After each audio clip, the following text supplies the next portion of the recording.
Vakfımızın genel amacı Peygamber Efendimizin sallallahu aleyhi ve sellemin hayatının bilinmediği, okunmadığı, yaşanmadığı ev ve gönlün kalmamasıdır. Bu amaca ulaşmak için birçok etkinliğe imza atan vakfımız, Hazreti Peygamber'i toplumun hayatının öznesi yapmak ve onu öncelikli gündemimiz haline getirmek amacına hizmet eden, onu oku, onu yaşatamalı, Türkiye geneli ödüllü siyer sınavını, siyer yarışmasını bu senede selametle tamamlamıştır. Allah'a hamdolsun.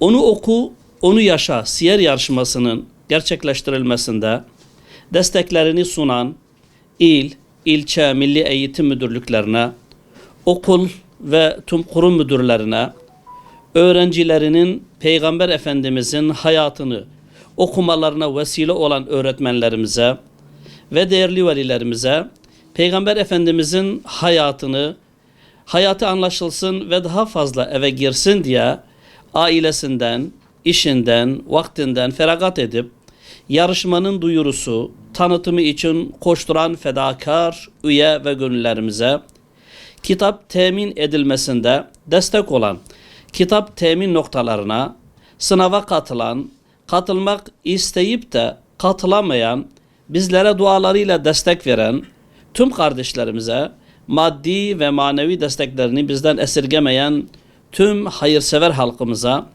bu yarışmaya duasıyla, gönlüyle, kalemiyle ve diğer imkanlarıyla destek veren herkese en kalbi duygularla teşekkürlerimizi sunuyor.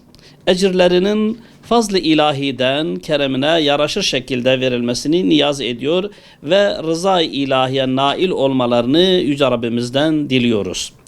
Rabbimiz bu yarışmayı, bu sınavı Peygamber Efendimiz'i daha iyi anlamaya, Peygamber Efendimiz'i yaşamaya, onun sünnetini hayatının merkezine koymaya vesile etsin hepimiz için. Hayırlara vesile olsun.